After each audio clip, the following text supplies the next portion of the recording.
Saber Direito desta semana aborda o direito financeiro constitucional. Aprenda sobre as noções gerais do direito financeiro, planejamento público, processo legislativo do orçamento e vedações orçamentárias. As aulas são com o advogado e mestre em contabilidade Hipólito Gadelha Remígio.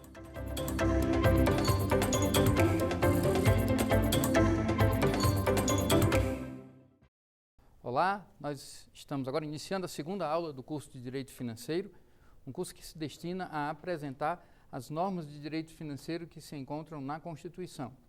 Existem normas de direito financeiro não apenas na Constituição, mas também em leis, em resoluções do Senado, em decretos, mas nós vamos focar nas normas de direito financeiro que se encontram no texto constitucional.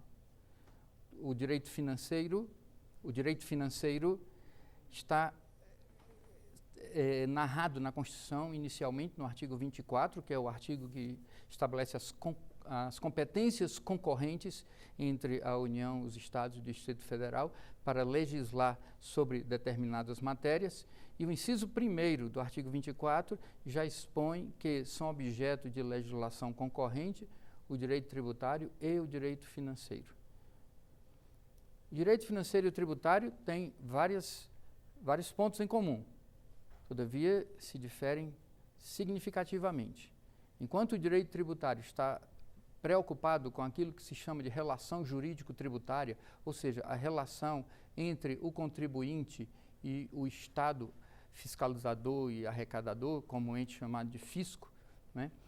Então, enquanto o direito tributário está preocupado na relação entre o contribuinte e o fisco, o direito financeiro está, antes de tudo, preocupado em saber o quanto se vai arrecadar e definir em que se vai aplicar o dinheiro que foi arrecadado do cidadão. O Estado é um ente abstrato, ele só existe no mundo jurídico. E ele cuida de arrecadar os recursos da população, ou seja, de mim e de você, para aplicar, em tese, em interesses sociais, em interesses da população. Quando, por exemplo, o Estado adquire um tanque de guerra para o Exército, nesta hora o Estado está protegendo a sociedade como um todo, cumprindo a sua função de segurança nacional. O Estado, portanto, tira dinheiro de nós e oferece bens e serviços para nós. E estes bens e serviços são definidos, como já dissemos na aula anterior, por meio de um documento chamado Lei Orçamentária Anual, em que são estabelecidas as diversas destinações dos recursos que são arrecadados. Este é o escopo geral do direito financeiro, a definição das destinações dos recursos públicos e a previsão dos valores que serão arrecadados a título de cada receita específica, das quais as mais importantes são as receitas tributárias. Daí a aproximação entre o direito financeiro e o direito tributário. O direito financeiro na Constituição é tratado fundamentalmente em um título próprio, que é o título 6º da Constituição, inaugurado no artigo 145, que trata da tributação e da orçamentação públicas. Repetindo, o título 6º da Constituição trata especificamente do tema da tributação e da orçamentação públicas. Neste título, seu primeiro capítulo é o Sistema Tributário Nacional e um segundo capítulo é exatamente a matéria de finanças públicas. E dentro deste segundo capítulo, nós vamos encontrar, a partir do artigo 165, matérias que são específicas acerca do orçamento público. E vamos então iniciar dando uma visão de quais são os instrumentos do planejamento público à luz do texto constitucional. À luz da Constituição, portanto, a matéria de planejamento público é realizada por meio de instrumentos normativos. Esses instrumentos normativos são de 4 naturezas. Primeiro, nós vamos ter planos e programas nacionais e setoriais de desenvolvimento econômico e social. O que é isto? Vamos pegar o exemplo de um plano que foi posto em prática na década de 70, chamado PIN, né? Programa de Integração Nacional, que era um programa destinado a aplicar recursos do orçamento na construção de rodovias. Era um plano que envolvia diversos anos para frente. Isto foi inspirado ainda no que ocorreu na década de 50, quando foram aprovados os planos de desenvolvimento nacionais. Estes planos eram voltados para o longo prazo. É saber o que queremos, ou que Brasil queremos no longo prazo. Eles são, por natureza, como é dito no texto constitucional, são ou setoriais, ou nacionais, ou regionais. Ou seja, pode haver planos que envolvam o Brasil todo, pode haver planos que envolvam determinado setor, por exemplo, um plano destinado à expansão da pesca. E pode haver planos que sejam regionais, como os que envolvem, por exemplo, apenas a região do semiárido do Nordeste. Então, estes planos são destinados a falar do Brasil do futuro. Agora, precisamos entender como é que estes planos se tornam concretos e como é que isto se intercepta com os demais instrumentos de planejamento público. No artigo 165, no inciso 1º da Constituição, diz que leis de iniciativa do Executivo, do Poder Executivo, estabelecerão, inciso 1º, o plano plurianual. E o que vem a ser o plano plurianual? Quando o chefe do Poder Executivo é eleito, por exemplo, agora, neste ano em que estamos gravando, o ano de 2020, tivemos a eleição para prefeito. Quando é feita uma eleição para prefeito, esse prefeito vai entrar no cargo no dia 1º de janeiro do ano seguinte, no caso 2021. Ao entrar na prefeitura, ao tomar posse do cargo de prefeito, este prefeito terá, neste seu primeiro ano, que elaborar e submeter à apreciação da Câmara de Vereadores. O artigo 165 da Constituição diz que leis do Poder Executivo estabelecerão, e o inciso 1º, o plano plurianual. O que é este plano plurianual? O parágrafo 1º do mesmo artigo vem definindo o que é esse plano plurianual. É um plano de governo por 4 anos. Nós temos, por exemplo, no presente ano em que estamos fazendo essa gravação, tivemos eleição para prefeitos. No momento em que esses prefeitos assumirem o cargo, ou seja, no 1º de janeiro de 2021, eles vão começar a fazer o seu planejamento de 4 anos e encaminharão para as respectivas câmaras municipais os seus planos plurianuais. Um plano plurianual, portanto, é um plano a ser realizado pelo período de 4 anos. Todavia, é um período que não coincide com o período da administração ou da gestão daquele prefeito. A mesma coisa vai ocorrer com governadores, a mesma coisa com o presidente da República. Por quê? Porque o primeiro ano é utilizado para realizar o planejamento, encaminhar ao Legislativo o plano plurianual, o Legislativo vai aprovar esse plano plurianual e esse plano plurianual vai, por sua vez, ser executado durante o 2º, o 3º e o 4º anos daquela gestão e o 1º ano da gestão subsequente. É um plano, portanto, para 4 anos, não coincidentes com o mandato.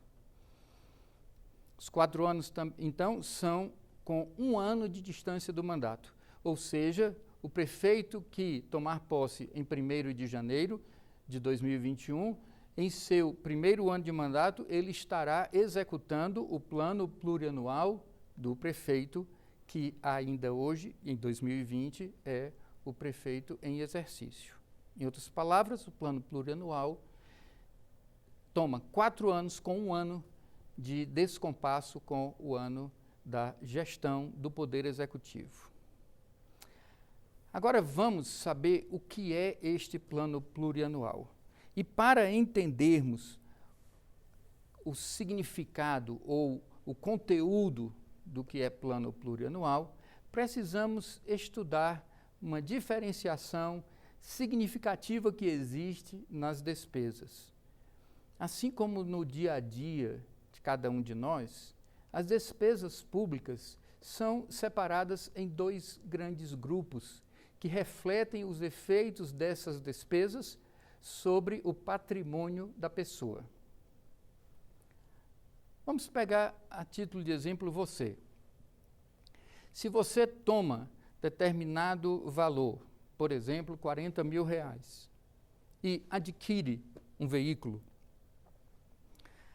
vem a pergunta bem simples, esquecendo essa questão de que um veículo, quando sai da concessionária, perde valor. Mas a pergunta é, você ficou mais pobre, mais rico, ou ficou do mesmo jeito em relação às suas questões patrimoniais? Obviamente, a resposta é, não houve alteração, porque antes você tinha 40.000 em dinheiro, agora você tem 40.000 em patrimônio. A esse tipo de aplicação de recursos, nós vamos chamar de aplicação de capital. Este conceito de aplicação de capital diferencia frontalmente com o conceito de despesas correntes. O que são, portanto, despesas correntes? Despesas correntes são aquelas despesas em que você aplica o recurso, mas você não tem um acréscimo patrimonial. A título de exemplo, se você paga a eletricidade da sua casa, você não acrescentou patrimônio. Se você paga a gasolina do seu carro, você não acrescentou patrimônio. Se você paga a escola de seus filhos, também você não acrescentou. Se você paga água, condomínio, supermercado, em geral, você não acrescentou patrimônio. A isso dá-se o nome de despesas correntes. Por quê? Porque elas são corriqueiras. Elas não se destinam a capitalizar você ou capitalizar o seu patrimônio. Não é uma mera troca. Daí, se você for um contador, você vai dizer, Hipólito, isto não faz sentido, porque para efeito da contabilidade, da doutrina geral da contabilidade, se você adquire um bem, isto não é uma despesa. E o contador tem razão. Todavia, os conceitos do direito financeiro que se aplicam à atividade do poder público denominam esse tipo de gasto público como despesa de capital. Porque o conceito de despesa no direito financeiro não é o mesmo conceito de despesa na contabilidade. Na contabilidade, a despesa é aquilo que em direito financeiro nós chamamos de despesa corrente. Na contabilidade, o que o direito financeiro chama de despesa de capital é chamado de ativação ou imobilização patrimonial. Se você adquire um veículo, na contabilidade empresarial, por exemplo, você simplesmente retirará dinheiro de um ativo circulante, que será, por exemplo, bancos, e acrescentará recursos em um ativo imobilizado que é registrado na conta veículos. No final das contas, o seu ativo não altera, nem muito menos o seu passivo e muito menos o seu patrimônio líquido. Mas, na contabilidade pública, toda a saída de recursos do governo é considerado despesa. Só que a despesa de capital é aquela despesa que, apesar de ser contabilmente debitada em uma conta de despesa, em contrapartida a isso é creditada uma conta de receita porque houve um acréscimo patrimonial.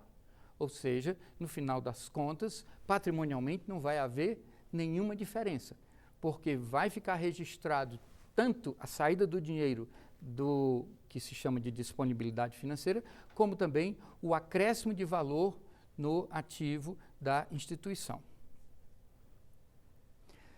Feita esta consideração sobre o que é despesa de capital, que, lembrando, para efeito da contabilidade geral não é despesa, nós agora podemos ler conteúdo do parágrafo 1º do artigo 165 da Constituição, que diz que a lei que instituir o plano plurianual estabelecerá de forma regionalizada as diretrizes, os objetivos e as metas da administração pública federal para as despesas de capital e outras delas decorrentes, e para as relativas aos programas de duração continuada. Há, primeiramente, um detalhe que eu gostaria de chamar a atenção de vocês aqui. O texto fala especificamente da administração pública federal. Todavia, todos esses preceitos aqui se aplicam também aos estados e aos municípios. Portanto, a leitura que se faz desse texto no âmbito de um município é que a lei que estabelecerá o plano plurianual, que institui o plano plurianual, estabelecerá diretrizes, objetivos e metas da administração pública municipal ou da administração pública estadual. Tá. Muito bem, vamos lá. Diretrizes, objetivos e metas da administração pública. Ou seja, aonde nós queremos chegar com o dinheiro público daqui a 4 anos. É a isso que se destina a lei que estabelece o plano plurianual. É dizer quais as diretrizes que devem orientar ano a ano o meu orçamento. Quais os objetivos que eu tenho para ter um Brasil de daqui a 4 anos. E que metas eu pretendo atingir. Os objetivos são textos. Eu objetivo melhorar, por exemplo, a vacinação contra a poliomielite. E as metas são o quê? São as quantificações desses objetivos. Eu posso ter como meta, a título de exemplo, vacinar 98% das crianças. Eu posso ter um objetivo de duplicar todas as rodovias brasileiras pelas quais transitam mais do que, por exemplo, 10 mil veículos por dia.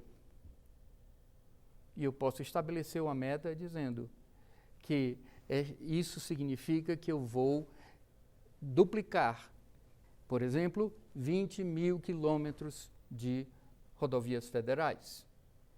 A meta, portanto, é a quantificação de um objetivo. Voltando, então, o plano plurianual estabelece as diretrizes, os objetivos e as metas da administração pública para os 4 anos que correspondem aos 3 anos da minha gestão e mais o primeiro ano da gestão seguinte. Muito bem. Mas o que vai conter lá para que eu possa atingir estas metas? Atingir estes objetivos. Então, o plano plurianual, no conceito constitucional, diz que o plano plurianual deve conter as despesas de capital, segundo, as delas decorrentes e terceiro, as despesas relativas aos programas de duração continuada. O texto talvez seja um pouco obscuro para você que não está muito acostumado com o direito financeiro, mas ele, na verdade, é bem simples. Vamos ver um exemplo disso e você vai entender como é bem simples. Ele diz as despesas de capital e as despesas delas decorrentes. Vamos tomar um exemplo de uma despesa de capital. A construção de um hospital. Isto é despesa de capital. Se há uma despesa de capital, o governo só pode realizar se estiver presente no seu plano plurianual. Então, por hipótese, um governo que entre agora em 1º de janeiro, que pretenda construir um hospital em determinado bairro, ele vai ter que colocar esta previsão de realização deste hospital e a meta. O hospital pode ter algumas metas. A principal meta de um hospital é o quê? Quantidade de leitos e quantidade de procedimentos que aquele hospital estará apto a fazer por natureza de procedimentos, tá? Por exemplo, se for um hospital que se especialize em fazer transplantes de órgãos, então esse hospital terá como meta realizar N transplantes de órgãos durante o ano e vai ter N leitos e vai ter N centros cirúrgicos. Tá. Isto é a despesa de capital. E o que significam despesas delas decorrentes? Óbvio que se eu pretendo construir um hospital, eu tenho que também ter em mente que, administração pública, né? Se a administração pública pretende construir um hospital, ela também tem que ter em mente que ela vai ter que contratar profissionais médicos, profissionais de enfermagem, profissionais de fisioterapia, fonoaudiologia, psiquiatria, psicólogos, pessoal da enfermagem de um modo geral, técnicos de enfermagem, o pessoal da limpeza, o pessoal da vigilância, o pessoal da administração, o pessoal da recepção. Vai ter todo um gasto, que é, por natureza, despesa o quê? Corrente. Então, no plano plurianual, devemos não apenas prever a despesa de capital, mas o que será o custo anual ou mensal, seja como for, da manutenção daquele hospital, daquela instituição que será o objeto da despesa de capital.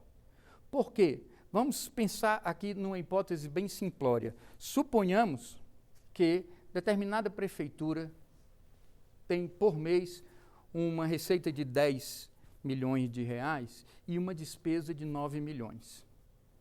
E que ela, mensalmente, em outras palavras, durante um ano, ela consegue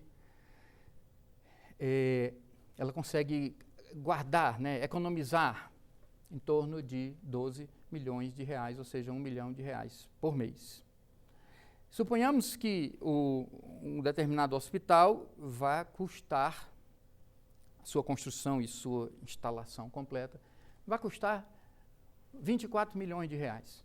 Então, é plenamente plausível, em tese, que um prefeito que assumir raciocine mais ou menos assim: eu vou construir esse hospital durante os anos de 2022 e 2023, ou seja, segundo e terceiro anos da minha gestão, e em 2024 eu vou já colocar esse hospital para funcionar. Muito bem. Mas suponhamos que, mantidos estáveis todos os outros valores do orçamento, suponhamos que um hospital deste custe por mês R$1.500.000. Pergunto, terá este município capacidade de manter esse hospital? Não. Por quê? Porque na hora em que inaugurar esse hospital, a sua despesa corrente, que antes era 9, vai passar para 10,5. 10,5 milhões de reais mensais. Enquanto isso, sua arrecadação continuará em 10. Significa que todo mês este município estará com um déficit de R$500.000, o que corresponde a 6 milhões de reais no final de um ano. Ele tem condição de montar esse hospital e fazer esse hospital funcionar? Não. É por esse tipo de situação que o plano plurianual, que a Constituição impõe que o plano plurianual apresente não apenas as despesas de capital, mas as despesas decorrentes das despesas de capital, para saber se é possível manter o serviço que advier da construção daquele hospital ou daquela escola, seja como for. Em certo sentido, é por isso que é um tanto quanto comum que determinadas prefeituras, determinadas gestões gostem de construir quadras poliesportivas. Por quê? Porque a manutenção delas é praticamente zero. Eles podem construir, podem aplicar a despesa de capital sem que haja para aquela quadra um custo. A mesma coisa acontece com a construção de praças, não é? E muitas vezes a construção de rodovias também. Muito bem, este é o conceito do plano plurianual. E é este plano plurianual que deve balizar toda a atividade financeira dos 4 anos de sua execução. Daí, nós vamos lembrar que um orçamento é votado no ano para ser executado no ano seguinte. E isto significa que todos os anos, no segundo semestre de cada ano, o Poder Executivo encaminha, até o dia 31 de agosto, encaminha ao Poder Legislativo a proposta orçamentária, que, por sua vez, é objeto de exame e de alterações por parte do Legislativo. E, até o final desse segundo semestre de cada ano, o Legislativo deve aprovar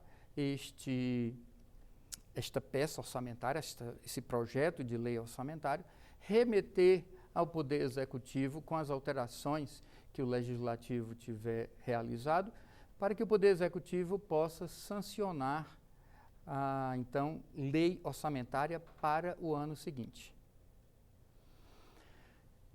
Todavia, a Constituição determinou que, no primeiro semestre de cada ano, já se comece a definir ou orientar como é que será essa lei orçamentária, ou inicialmente como é que será o projeto de lei orçamentária.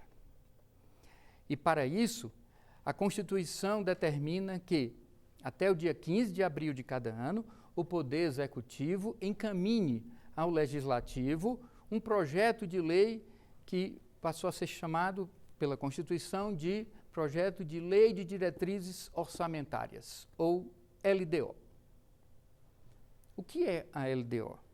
O parágrafo 2º do artigo 165 diz com clareza quatro das 6 principais funções da Lei de Diretrizes Orçamentárias. Vamos estudar cada uma dessas funções com detalhes. Diz o parágrafo 2º: a Lei de Diretrizes Orçamentárias compreenderá, em primeiro lugar, as metas e as prioridades da administração pública, e aqui está escrito federal, mas vocês já sabem que se aplica também a estadual e municipal. Portanto, as metas e prioridades da administração pública, incluindo as despesas de capital para o exercício financeiro subsequente. Entendamos exercício financeiro como o ano civil, porque é assim que a lei define exercício financeiro. Portanto, todas as vezes que falarmos de exercício financeiro, você deve entender um período de 1º de janeiro a 31 de dezembro. Lembrando que na contabilidade privada, não obrigatoriamente o exercício financeiro será de 1º de janeiro a 31 de dezembro, mas na administração pública, todo exercício financeiro se submete aos mesmos limites do ano civil. Muito bem. Observem que nós estamos falando aqui metas e prioridades para o exercício financeiro subsequente. Ou seja, nós estamos aqui gravando esta aula no ano de 2020. Ok. Então, significa que no primeiro semestre do ano de 2020, o governo federal encaminhou até o dia 15 de abril um projeto de lei de diretrizes orçamentárias que, entre outras coisas, estabeleceu as metas e as prioridades da administração pública para o ano de 2021. Isso significa, na verdade, que a LDO, nesse sentido, ela funciona como se fosse uma anualização de quem? Do plano plurianual. A título de mero exemplo, suponhamos que o plano plurianual, esse exemplo que eu estou dando é uma ficção, não tirei de fato do plano plurianual, suponhamos que o plano plurianual preveja a duplicação de uma estrada, de uma BR-X, que liga a cidade A à cidade B, que tem uma distância, por exemplo, de 20 quilômetros, e que e para a qual será destinada uma dotação total de 40 milhões de reais. Ou prevê-se que o custo total será 40 milhões de reais. Se assim o fosse, nós diríamos que cada quilômetro vai custar 2 milhões de reais de duplicação. Muito bem. Tomando este exemplo, nada impede que, no primeiro exercício de execução do plano plurianual, no caso do governo federal, por exemplo, esse primeiro exercício é 2020, porque em 2019 o atual governo executou o plano plurianual da gestão anterior, não é? Sempre com um ano de defasagem. Portanto, o ano de 2020 é o primeiro ano de execução do plano plurianual do atual governo. Continuando com o exemplo, nós vamos encontrar o quê? Que poderia, por hipótese, a Lei de Diretrizes Orçamentárias estabelecer como meta para o ano de 2020 que a duplicação daquela BRX, que vai da cidade A à cidade B, e que tem 20 quilômetros, e no qual vão se gastar aproximadamente 40 milhões de reais. Então, a meta para o ano 2020, por exemplo, seria de duplicar 5 quilômetros. Então, estabelecida a meta na Lei de Diretrizes Orçamentárias. Ela diz assim, olha, Poder Executivo, quando você for encaminhar, no dia 31 de agosto de 2020, a proposta orçamentária para o ano de 2021 ao Congresso Nacional, você terá que apresentar o valor de 10 milhões de reais. Estão observando? Qual é a meta? A meta é 5 quilômetros para o ano de 2020, por hipótese, 5 quilômetros para o ano de 2020, 5 para 2021, 5 para 2022, 5 para 2023. Lembrando que 2023 não é a atual gestão, porque 2023, o presidente da República que estiver governando, que pode ser o atual, pode também não ser, o presidente da República vai executar o plano plurianual da atual gestão. Então, pode simplesmente dividir a meta em 4 pedaços, e uma meta que era no plano plurianual de construção de 20 quilômetros, de duplicação de 20 quilômetros de rodovia, de uma rodovia X, de uma BRX, essa meta vai ser dividida em 4 exercícios, e cada exercício será, em cada um desses 4 exercícios será executada a meta de 5 quilômetros. Por isso, a Lei de Diretrizes Orçamentárias nos diz que será estabelecida a meta para o ano seguinte. Um segundo ponto, para despesas de capital, não é? Um segundo ponto, orientará a elaboração da Lei Orçamentária Anual. Aí vem uma série de regras fundamentalmente formais e que definem, por exemplo, toda a especificação de cada uma dessas dotações. Nós falamos na aula anterior de 2 especificações ou classificações orçamentárias. A chamada classificação institucional, que diz quem vai receber a dotação, e no exemplo que nós falamos era quem? O DENIT. E depois falamos da classificação programática, que era o programa de trabalho. E este programa de trabalho era o quê? A duplicação da BRX do município A ao município B. Isto é especificação. Estas especificações e muitas outras são, a rigor, 9 especificações, 9 detalhamentos na lei orçamentária, todos esses detalhamentos menos importantes do que estes 2 que já lhes falei, que são a institucional e a programática, tá? Mas esses detalhamentos todos estão especificados na Lei de Diretrizes Orçamentárias. Terceira função da Lei de Diretrizes Orçamentárias, diz aqui, disporá sobre as alterações na legislação tributária. Este é um ponto que, lamentavelmente, não foi objeto de atenção por parte do Congresso Nacional. Por 26 anos, eu trabalhei como consultor de orçamentos, ou seja, na consultoria de orçamentos do Senado Federal, ainda que boa parte do tempo deslocado para outros órgãos do Senado. Mas durante 26 anos, acompanhando isso muito de perto, nunca vi, lamentavelmente, um movimento no sentido de dar eficácia e concretude a esta norma. Esta norma é extremamente importante, porque, a rigor, o constituinte originário, ou seja, os constituintes de 1988, estavam dizendo que é a Lei de Diretrizes Orçamentárias quem deve estabelecer as alterações na legislação tributária. De uma forma bem simples, a interpretação que eu dou a isso aqui é o seguinte: se o governo quiser fazer uma alteração em uma alíquota de determinado imposto, daqueles impostos cuja alíquota não pode ser alterada por meio de decreto. Se ele quiser fazer a alteração de alíquota de determinado imposto, para o qual a Constituição exija que tal alteração seja feita por meio de lei, esta alteração teria que vir na Lei de Diretrizes Orçamentárias.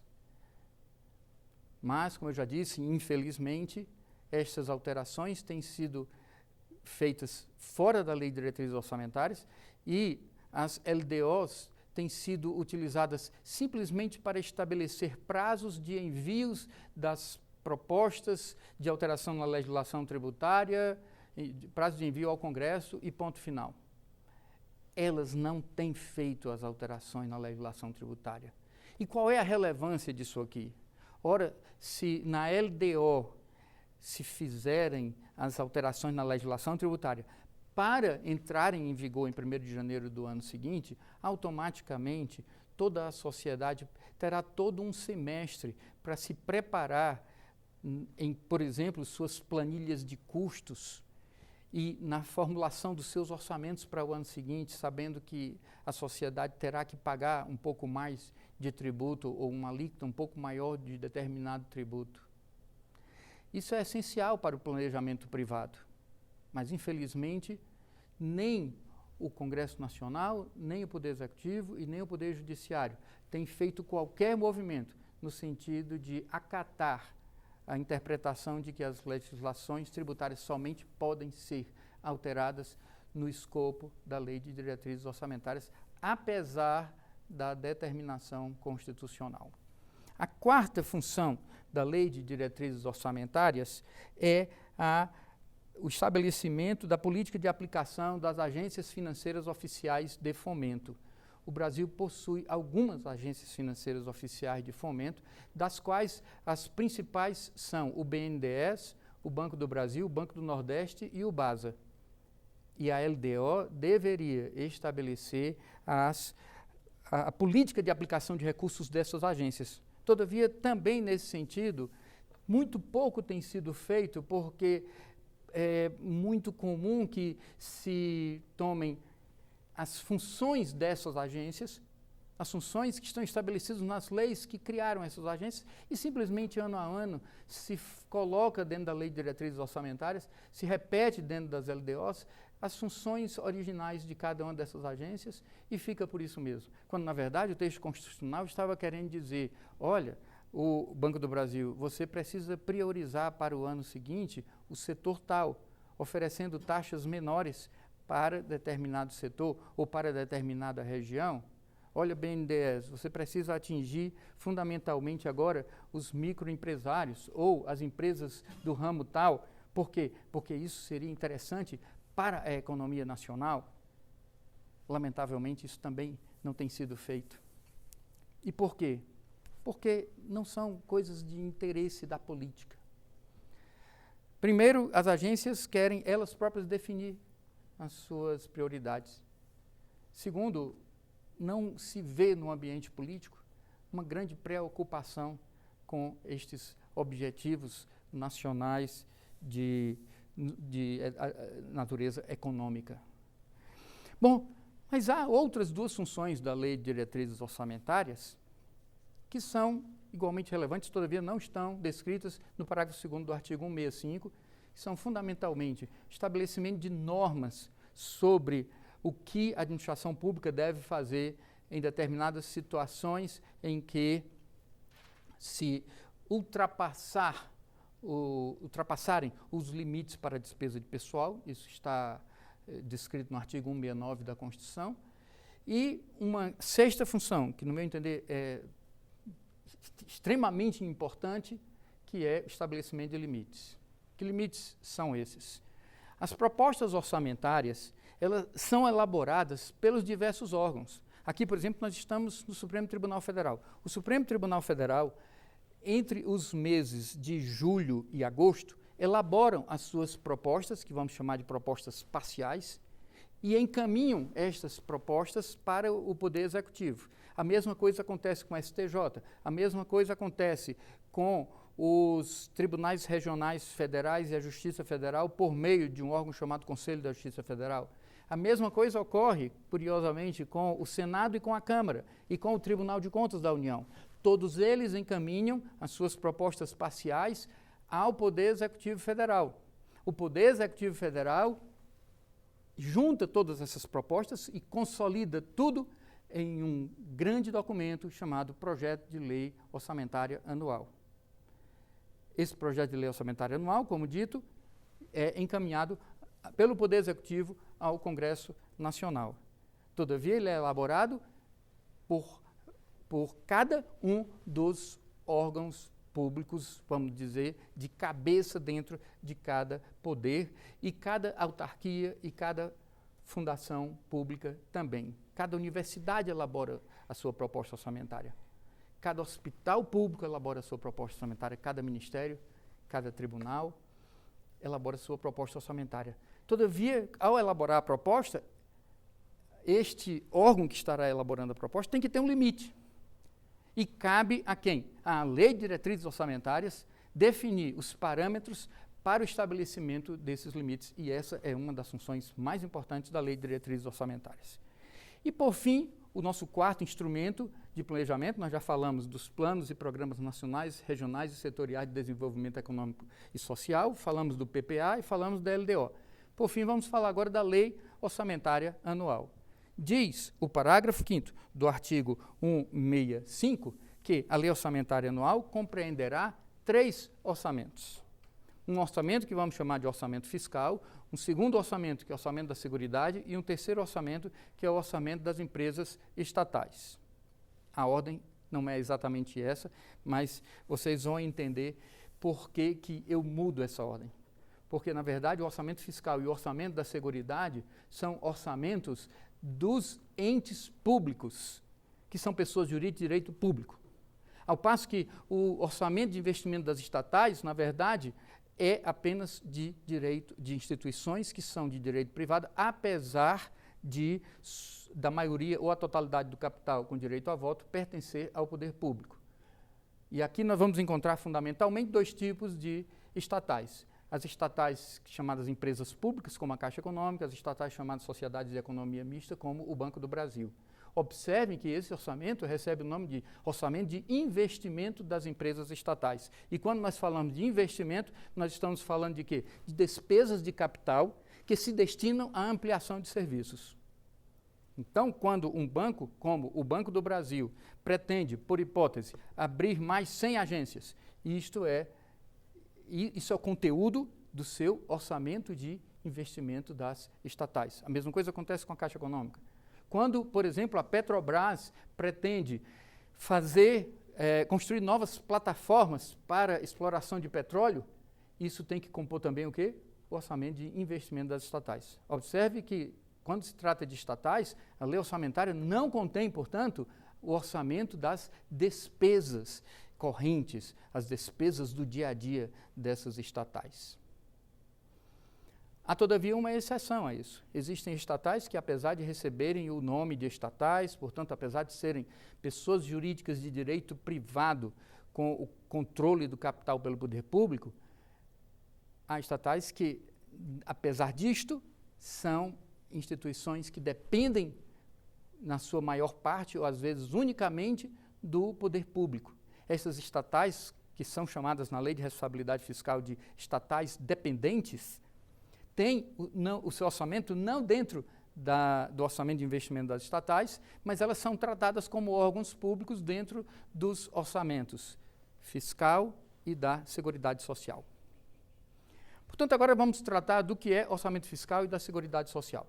Aqui sim, nós estamos falando de um orçamento completo. Cada instituição tem todas as suas despesas previstas no orçamento, sejam elas despesas de capital ou despesas correntes, tá? Independentemente do tipo de instituição. Aqui nós vamos encontrar tribunais, vamos encontrar as casas legislativas, vamos encontrar tribunais de contas, vamos encontrar defensoria pública, ministério público, os ministérios de uma forma geral, todas as autarquias, todas as fundações públicas. Todos estes tipos de órgãos no sentido orçamentário ou unidades orçamentárias, usando o termo bem técnico, todas estas unidades orçamentárias têm que ter seu orçamento integralmente contido na lei orçamentária anual. E agora nós vamos falar sobre a diferenciação entre orçamento fiscal e orçamento de seguridade social. Os dois, a rigor, são a mesma coisa no sentido de formato, no sentido de formatação, no sentido de modo de se aprovar, de se prever, de se calcular, de se executar. Mas aqui vamos encontrar a terceira classificação orçamentária. Lembram que a primeira foi a institucional, que diz quem vai ter a dotação, a segunda foi a programática, dizendo o que vai ser feito, e a terceira é a classificação em razão da esfera orçamentária. Se aquele gasto se refere a despesas com saúde, assistência ou previdência, esse gasto será classificado como gasto de seguridade social. E o que é orçamento fiscal? É todo o orçamento público que não se aplica em saúde, assistência e previdência. O fiscal é o residual, mas que na verdade é mais da metade do orçamento do governo. O que é orçamento fiscal? É o orçamento do gasto público, excetuadas as despesas para saúde, assistência e previdência. Ou seja, o orçamento da Seguridade Social é um orçamento especial e o orçamento fiscal é o orçamento geral do governo. E não custa lembrarmos que o orçamento é o quê? A previsão da receita e a fixação da despesa pública para o período de 1 ano. Portanto, o orçamento fiscal é o orçamento para o período de 1 ano das receitas e despesas públicas, excetuadas as destinadas à saúde, assistência e previdência. Por sua vez, o orçamento da Seguridade Social é todo o orçamento da despesa pública prevista para 1 ano e das receitas previstas para 1 ano e despesas fixadas para 1 ano em funções de saúde, assistência e previdência. Com isso, nós concluímos a aula de hoje e vamos fazer um pequeno quiz para saber se você aprendeu os conceitos fundamentais, alguns dos conceitos fundamentais da nossa aula.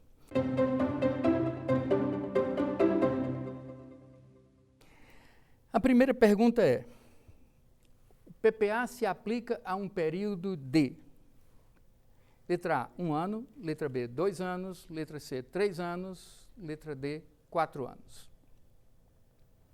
A resposta será letra D, 4 anos. E esses 4 anos são o 2º, 3º e o 4º ano de uma gestão do Poder Executivo e o 1º ano da gestão seguinte. Segunda questão.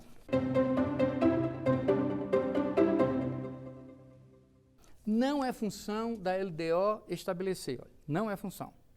A. Metas e prioridades. B. As despesas de capital para o exercício em curso. C. A orientação para a elaboração da lei orçamentária anual. E letra D.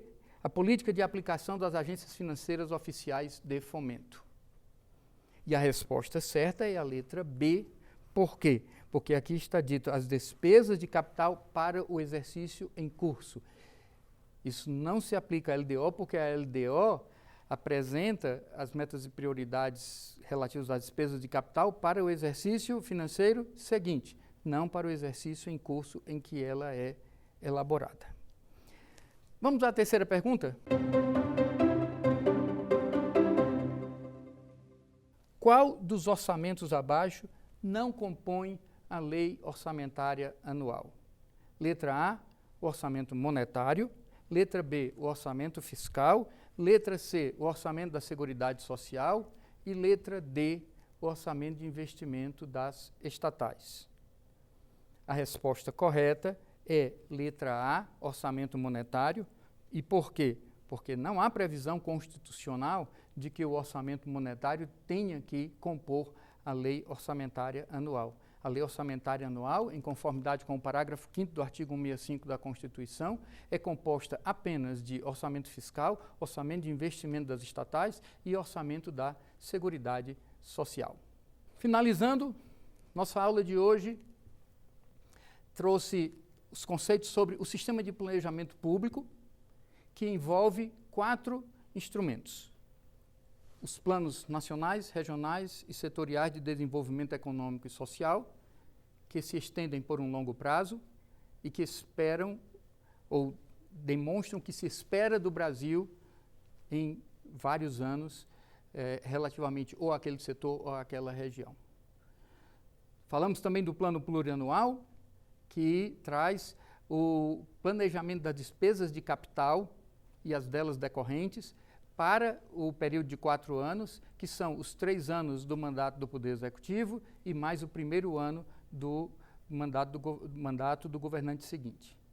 Falamos também da Lei de Diretrizes Orçamentárias, que estabelece as metas e prioridades para o ano seguinte e orienta a elaboração da lei orçamentária anual, e entre essas elaborações está a definição dos limites que cada órgão orçamentário e cada unidade orçamentária vai ter para apresentar a sua proposta orçamentária. E, por fim, falamos do orçamento, da lei orçamentária anual, que é encaminhada pelo Executivo até o dia 31 de agosto ao Poder Legislativo, e esta lei orçamentária anual deve ser aprovada até o final do segundo semestre de cada ano para entrar em vigor no dia 1º de janeiro do ano seguinte. Esta lei orçamentária anual, como também dissemos, é composta de 3 orçamentos. O orçamento fiscal, que engloba todas as despesas dos órgãos públicos, excetuadas as despesas com saúde, assistência e previdência. O segundo orçamento da Seguridade Social, que também são todas as despesas dos órgãos públicos, todavia apenas nas funções de saúde, assistência e previdência. E um terceiro orçamento, o orçamento de investimento das estatais, que envolve apenas os gastos com investimentos das empresas públicas e das sociedades de economia mista, que não dependam do governo para a sua manutenção. Nós queremos agradecer sua atenção, esperamos que nossa aula de hoje tenha sido útil para você e aguardamos você na 3ª aula do nosso curso de Direito Financeiro. Muito obrigado. Quer dar alguma sugestão de tema para os cursos do Saber Direito? Então mande um e-mail para a gente, saberdireito@stf.jus.br, ou entre em contato pelo WhatsApp. O número é esse que aparece na sua tela. Você também pode estudar pela internet. Acesse nosso site tvjustiça.jus.br, ou pode ainda rever as aulas no canal do YouTube TV Justiça Oficial.